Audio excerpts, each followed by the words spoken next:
Hello, bachcho. Let's see this question. The question says, consider the nuclear fission Ne20 that is equal to 2He4 plus C12. Okay, ये वाली हमारे पास में एक equation दी गई है.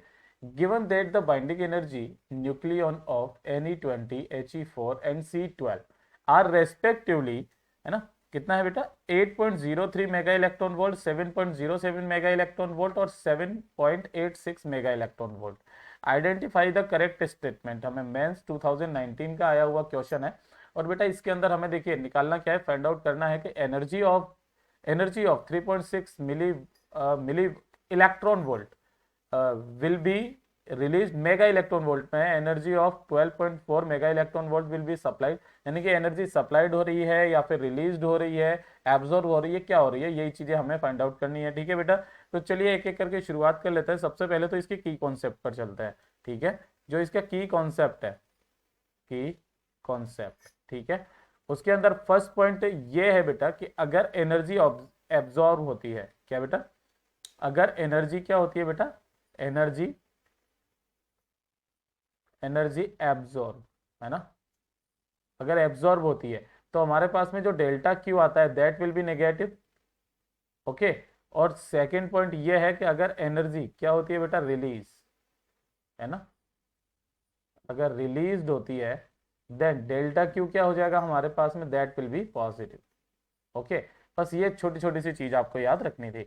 अब यहाँ पर जो हमारे पास में डेल्टा क्यू का जो फॉर्मूला होता है, डेल्टा क्यू क्या होता है, delta Q that will be equal to binding energy of product. क्या होती है, बाइंडिंग एनर्जी ऑफ प्रोडक्ट, है ना, और माइनस ये कितनी होती है, बाइंडिंग एनर्जी ऑफ रिएक्टेंट, है ना, बाइंडिंग एनर्जी ऑफ रिएक्टेंट. अब इसी को काम में लेकर के हमें क्या कर देना है, सीधा सीधा निकाल देना है. यानी कि बाइंडिंग एनर्जी क्या है, binding energy per nucleon into number of nucleons, है ना. बाइंडिंग एनर्जी के लिए भी मैं आपको फॉर्मूला बता देता हूं. यहाँ पर binding energy that will be equal to, क्या होता है, binding energy per nucleon, binding energy per nucleon, है ना, न्यूक्लियन, और multiplied by number of nucleon, है ना, नंबर ऑफ न्यूक्लियन. ये होता है हमारे पास में. तो चलिए शुरुआत कर लेते हैं. इसके लिए लिखते हैं तो बाइंडिंग एनर्जी ऑफ प्रोडक्ट कितनी हो जाएगी, यहां पर मैं सबसे पहले लिखता हूं binding energy of product, binding energy of product, ठीक है, प्रोडक्ट.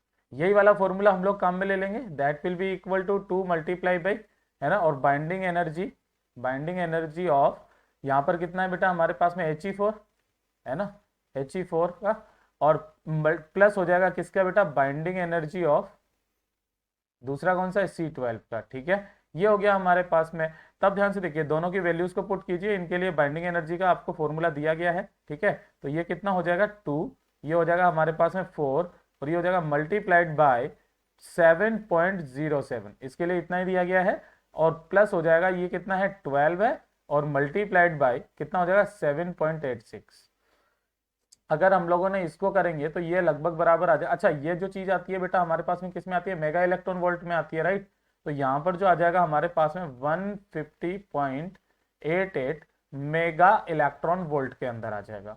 तो ये तो आ गई हमारे पास में binding energy of the product की. ठीक है, अब निकाल लेते हैं बाइंडिंग एनर्जी ऑफ रिएक्टेंट. ठीक है, तो ध्यान से देखिएगा बाइंडिंग एनर्जी ऑफ रिएक्टेंट क्या हो जाएगा हमारे पास में, यहाँ पर बाइंडिंग एनर्जी ऑफ रिएक्टेंट जो हो जाएगा that will be equal to, ये बाइंडिंग एनर्जी ऑफ रिएक्टेंट, चलिए यहां से निकाल लेते हैं नेक्स्ट स्लाइड पर. ठीक है, okay, binding energy of reactant. ठीक है, ये कितनी हो जाएगी हमारे पास में, that will be equal to, ये है हमारे पास में 20 है, और एनी है, एनी के लिए कितना दिया गया था 8.03, that will be equal to 160.6 mega electron volt के अप्रोक्सीमेट आ गया. ठीक है, then delta Q, delta Q क्या हो जाएगा हमारे पास में, बाइंडिंग एनर्जी ऑफ द, क्या हो जाएगा बेटा हमारे पास में प्रोडक्ट, है ना, और माइनस क्या हो जाएगा बाइंडिंग एनर्जी ऑफ रिएक्टेंट, है ना. तो ये रिएक्टेंट, ठीक है। तो ध्यान से देखिए, delta Q that will be equal to, इसके लिए कितना आया था 150.88 आया था, और माइनस ये कितना आया था 160.6, तो that will be equal to minus का 9.72 मेगा इलेक्ट्रॉन वोल्ट। नेगेटिव आई, और नेगेटिव आई है तो मतलब क्या है बेटा, ये एब्जॉर्ब्ड है, ये कैसी है, एब्जॉर्ब्ड है, ठीक है। तो ये वाला हमारे पास में आंसर हो जाएगा। तो ध्यान से देखते हैं हमारे पास में जो शुरुआत में यहाँ पर जो है, इधर से चलते हैं, ये है हमारे पास में energy of 3.6 mega electron volt release, जी नहीं बेटा, यहाँ 9 पॉइंट तो कहीं से कुछ आ ही नहीं रहा है, ये वाला हमारा गलत ही हो जाएगा, सारे ही गलत है ना। No option, no option is correct, ठीक है बेटा, ये वाला हमारा आंसर होगा, ठीक है।